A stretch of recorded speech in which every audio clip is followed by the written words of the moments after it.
Hello guys, so Lolo, this is for Scorpio, welcome dito sa aking channel, Kapalaran 888. Welcome. Alamin natin Scorpio kung anong messages, vibration, gabay, energy para sa lahat.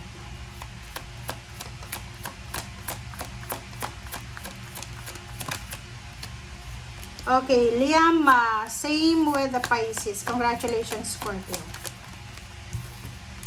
Liama in deer. So, Scorpio, sinasabi ng bara sa'yo, set clear boundaries and enforce them. Doon sa mga Scorpio na nakapag-decide kang makipaghiwalay, mag-resign, lumipat ng bahay, lumipat ng trabaho, or whatsoever man, sabi ng bara sa'yo dito, panindigan mo na daw yan. Okay? Panindigan mo yan, pag-isipan mo mabuti, and at the same time, i-enforce mo talaga. Kasi kung ayaw mo na, kailangan, umiskapo ka na. Okay? Sabi ng barahan na to, ihanda mo din yung sarili mo, Scorpio, kasi yung mga naging parte ng buhay mo, past or present, na ayaw mo na, ay posibleng bumalik sa buhay mo. Okay? So, sinasabi ng barahan sa'yo dito, trust in the support of the universe. So, magtiwala ka sa universe, sa iyong intuition, na lahat ng mga plano mong ito, okay, lahat ng plano mong yan, or lahat ng gusto mo ay, kumbaga, pumabor sa'yo. Okay?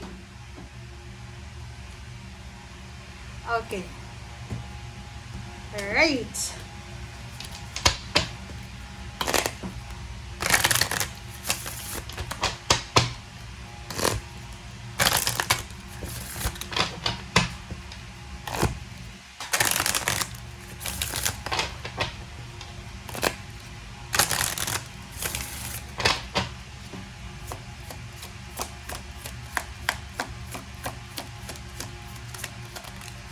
Okay.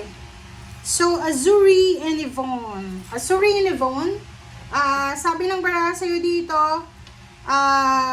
Scorpio, para to talaga sa'yo. You have a strong bond and connection sa mga hayop, diba? So, ano ka, animal friendly ka. So, sinasabi ng bara sa'yo na posibleng yung yung pet mo ay meron siyang sakit, or kailangan niya ng attention mo, or whatsoever man.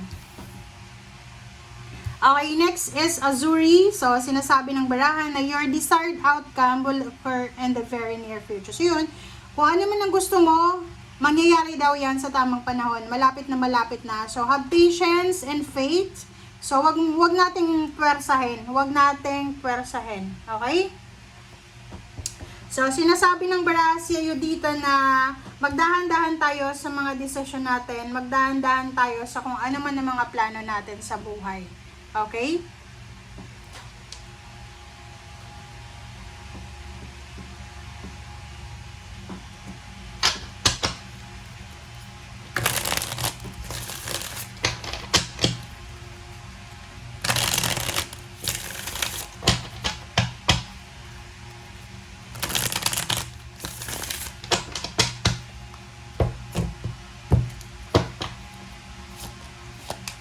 Okay, so Nine of Cups and Queen of Wands. So, Nine of Cups and Queen of Wands. Sa nakikita ko sa'yo dito, emotionally, yung intention mo lang naman is maging masaya, maging free. So, sabi ng Bira sa'yo, if it's about family, parang gusto mong maging malaya, gusto mong maging free ka sa magulang mo, sa mga kapatid mo, ganyan. And even sa relationship, gusto mo, pag meron kang relationship, may freedom ka pa rin. But, sa nakikita ko sa'yo dito, maging careful kayo sa pakikipagrelasyon.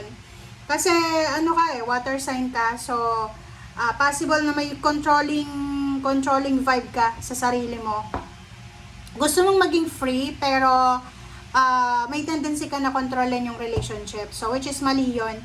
So, sabi ng bara sa'yo dito, kung gusto mong maging masaya, gusto mong maging free, wag kang makikipagrelasyon. Kasi alam mo yung relationship, Scorpio, ay sugal yan eh. So, ang relationship ay sugal. Okay? Kung naniniwala kayo na sugal ang relationship, mag-comment kayo.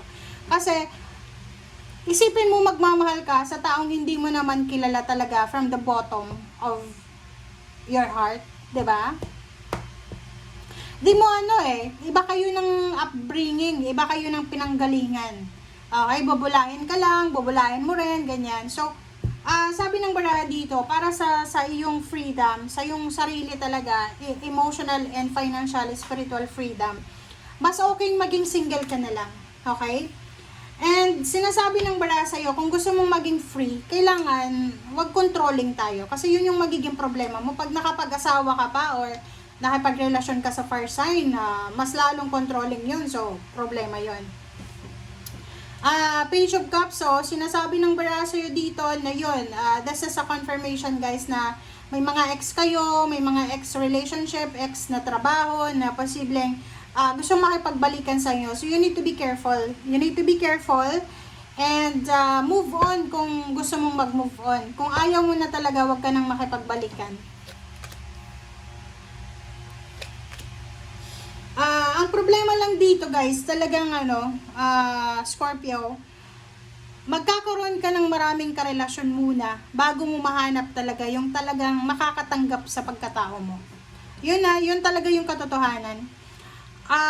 Kaya nga 'di ba, yung advice sa iyo ng baraha, huwag kang mag-aasawa agad-agad, huwag kang magpapakasal agad-agad. Kailangan aralin mo kahit nga sabihin natin na 2 dekada na kayo, tapos yung tumanda na kayo, tsaka mo na-realize na mali pala yung decision mo na makipag-live-in sa kanya, mag-asawa, ganyan-ganito. So you need to be careful. And at the same time guys, kung gusto mo ng freedom, gusto mo ng ma-reciprocate, kasi ang taas ng expectation mo lalo sa trabaho, and sa money, and lalo sa relationship.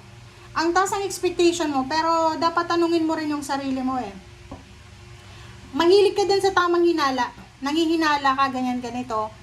Alam mo kung bakit? Kasi ikaw yung nag-iisip na puro ka nega. And sinasabi ng baraha, ikaw yung nagbabalak ng third party, or ikaw yung nagbabalak ng makipagrelasyon sa iba. So, sabi ng baraha sa'yo dito, natatakot ka sa sarili mong multo. But you need to be careful kasi hindi lahat ng taong makakasalamuha mo, hindi lahat ng tao na tao dito na makakarelasyon mo, maiintindihan ka. Kaya nga sabi ko sa'yo, pag ikaw ay nakatagpo ng isang relationship talaga na sobrang cheater, manipulator, ikaw yung nakakaawa. Kasi magalit ka man sa akin, may controlling energy ka, vibe sa buhay mo. Which is, yun yung nagiging problema sa bawat relationships mo. Yung Queen of Pentacles dito and the Strength, sinasabi ng baraha, kung ako sa'yo, mas ipa-prioritize ko na lang yung paghahanap buhay, if it's negosyo, or if it's job or career. Kasi mas mas fulfilling yun kaysa sa paghahanap ng perfect na relationships. Okay? Nagets nyo?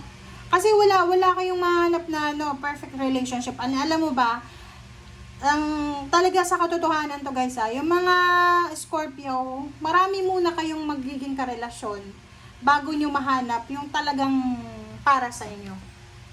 Iwasan natin yung pagiging controlling sa relationship. Iwasan natin yun kasi napaka-toxic.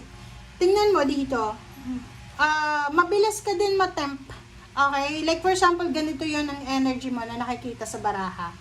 For example, gusto mong kontrolin yung relationship, yung habits, or yung mga ginagawa ng partner mo, asawa, boyfriend, girlfriend, or kalibin. And once na hindi siya sumunod sa'yo, kasi may mga taong ganun hindi mo kayang i-manipulate. Ayun, iisipin mo may iba na siyang babae or lalaki, ganyan, ganito. And then, ilalagay mo yun sa isip mo na, may iba na siya, hindi niya na ako mahal. Hindi niya na ako mahal kasi sinusuway niya na yung pagmamanipulate ko, yung gusto ko. And yun, maghahanap ka na ng iba. Tapos nung nakakuha ka ng iba, ibibigay mo yung blame doon sa taong yun, sa ex mo, nasasabihin mo, kasalanan mo kaya ako naging ganito. So, which is mali yun, guys. Kahit ilang beses ka pang magkarelasyon ng ganyan, kahit ilang beses kang magkarelasyon, 10 man yan, kung yung mindset mo ganyan na ganyan, walang magtatagal Walang magtatagal sa'yo kasi ayaw na ayaw, lalo kung babae ka, ayaw na ayaw ng lalaki na kinukontrol sila. Ayaw na ayaw ng lalaki yung tamang hinala, wala naman silang ginagawa pero sobra yung hinala mo. You need to be careful kasi may Capricorn ka ba? sign sa ano mo. Kasi kung may Capricorn sign ka pa, nako, mas lalong ano yan eh. And sa nakikita ko sa'yo talaga dito, kung ako talaga Scorpio, marami na akong beses na nagbasa ng mga readings ng Scorpio. And base sa pagre-read ko, alam mo, na-realize ko na kung ako ay isang Scorpio, ang ipaprioritize ko na lang trabaho. Pagpapayaman, magpapayaman ako hanggang sa, kung gusto mo ng love life, sorry pero ganito ano tayo matalino lang tayo dapat magpayaman ka. Kasi pag mayaman ka na, tingnan mo yung mga kung mag-aasawa ka or magkakaroon ka ng boyfriend or girlfriend, kung gusto mong kontrolin sila, makukontrol mo kasi may pera ka. Ikaw yung gagawin nilang sasambahin ka niyan. So kung ako sa'yo, magpayaman ka kasi dito sabi ng baraha, kung weak yung love life mo, yung puso mo, dapat strong yung money mo. Wala ka nang pera, wala ka pang relationship, or wala ka pang stable na relationship, tapos family mo pa, toxic. Wala, zero na. Diba? So thank you guys. Bye!